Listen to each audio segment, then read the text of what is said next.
शिवराज्याभिषेक के बाद वो 3 मंत्री बड़े ही बेचैन थे। अब महाराज भारत दिग्विजय के लिए निकलेंगे। इसके बाद रायगढ़ का कारोबार शंभू राजा की तरफ आएगा। इसका मतलब ये संभाजी हमें चैन की सांस नहीं लेने देगा। महाराज दक्षिण पूर्व भारत के दिग्विजय के लिए जाने वाले हैं। ये बात पूरे स्वराज में वायु की गति से फैल गई। रायगढ़ पर शंभू राजे छत्रपति बनेंगे और राजाराम पन्नालगढ़ संभालेंगे। इस बात को लेकर पूरी जनता आनंदित हुई थी। पर उसी समय रायगढ़ पर मोरोपंत पिंगले, अन्नाजी दत्तो, राहोजी सोमनाथ, इन सभी मंत्रियों की साजिश बनने लगी। शिवाजी महाराज के अनुपस्थिति में शंभू राजे छत्रपति बनेंगे। रायगढ़ का पूरा कारोबार उनके ही हाथ में। शंभू राजा पहले से ही हमारा तिरस्कार करते हैं, इनके बाद तो वो हमारा जीना मुश्किल कर देगा। सभी मंत्री गंभीरता पूर्वक विचार करने लगे। महारानी सोयराबाई शिवराय के बाद रायगढ़ पर शंभू राजा की कैसी व्यवस्था होनी चाहिए, इसका नियोजन कर रही थी। वो ज्यादा से ज्यादा शंभू राजा का ही विचार करने लगे। शंभू राजा पर उनका अत्यंतिक विश्वास था। वो अपना पुत्र राजाराम और सौतेला पुत्र शंभू राजे, इन दोनों में थोड़ा भी फर्क नहीं करती थी, बल्कि शंभू राजा को सबसे ज्यादा सम्मान देती थी। यह मंत्रियों को मालूम था। सोयराबाई को शंभू राजा को मारने की साजिश बताई तो पूरा अनर्थ हो जाएगा, उनकी जगह हमें ही मरना पड़ेगा। ऐसा विचार मंत्रियों के मन में आया। ये सभी नालायक मंत्री बड़े ही नाराज हो गए। संभाजी जैसे छत्रपति बना वैसे हमारा छल करेगा, इस कल्पना से ही स्वार्थी मंत्रियों की नींद हराम होने लगी। अब इस पर 2 ही इलाज हो सकते हैं।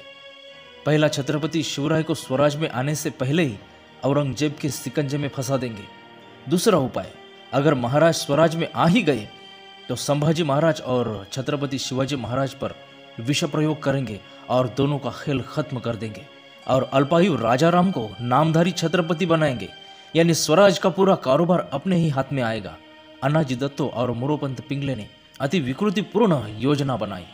राहोजी सोमनाथ ने यह ऐसा होना असंभव है, ऐसा कहते ही अन्नाजी दत्तो ने गुस्से से चिल्लाते हुए कहा, बस अब एक ही विकल्प, बड़े छत्रपति की हत्या। पर हम अपने हाथों में शस्त्र नहीं ले सकते, तो फिर छत्रपति को भोजन में जालिम जहर तो दे सकते। इसके बाद यही प्रयोग शंभू राजा पर भी करेंगे। नादान राजाराम को छत्रपति बनाएंगे और फिर पूरा कारोबार अपने ही हाथ में। छत्रपति शिवाजी महाराज दक्षिण दिग्विजय के बाद बड़े थके हुए नजर आ रहे थे। उन्होंने थोड़ा आराम करने का निश्चय किया। थोड़ी ठंडी, बुखार भी चढ़ गया था, बदन दुख रहा था उनका। देखते ही देखते 4-5 दिन गुजर गए। बुखार बढ़ता ही गया। अन्नाजी दत्तो और मोरोपंत पिंगले को अब सुनहरा मौका मिला था। रायगढ़ पर छत्रपति शिवाजी महाराज बहुत ही बीमार है, ऐसी वार्ता सभी तरफ फैल गई थी। महारानी, राजाराम और भी महारानी का आना जाना बढ़ गया था। होशियारी से सभी मंत्रियों ने शंभू राजा को रायगढ़ पर आने का अवसर नहीं दिया। छत्रपति शिवराय की सेवा करने के बहाने अन्नाजी दत्तो और मोरोपंत पिंगले का आना जाना बढ़ गया। वो दोनों अपने चेहरे पर दुख के झूठे भाव लाने लगे, झूठी चिंता व्यक्त करने लगे।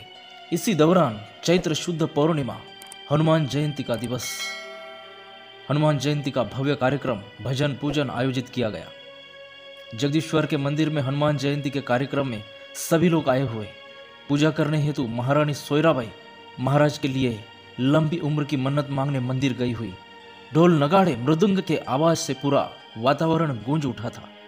महाराज के परिवार के सभी पूजन करने में दंग। इसी मौके का फायदा उठाया मंत्रियों ने। अन्नाजी दत्तो, मोरोपंत पिंगले, राहोजी सोमनाथ ने दवा के नाम पर शिवराय को दिया जालिम जहर। पानी का घूंट लेते ही महाराज को एक बड़ी हिचकी आई। महाराज जोर जोर से हाथ पैर पटकने लगे। कमजोरी के कारण वो ज्यादा चिल्ला नहीं सके, फिर भी चिल्लाने का प्रयत्न किया। मंत्रियों ने उन्हें दबोचा। दरवाजा पहले से अंदर से बंद किया गया था।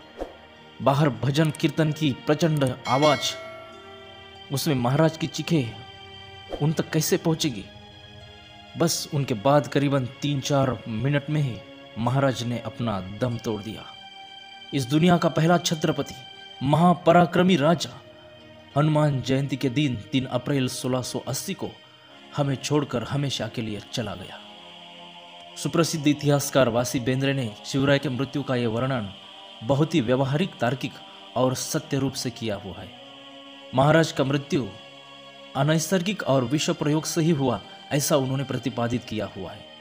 शिव दिग्विजय ग्रंथ में भी महाराज पर विष प्रयोग हुआ, ऐसा लिखा हुआ है।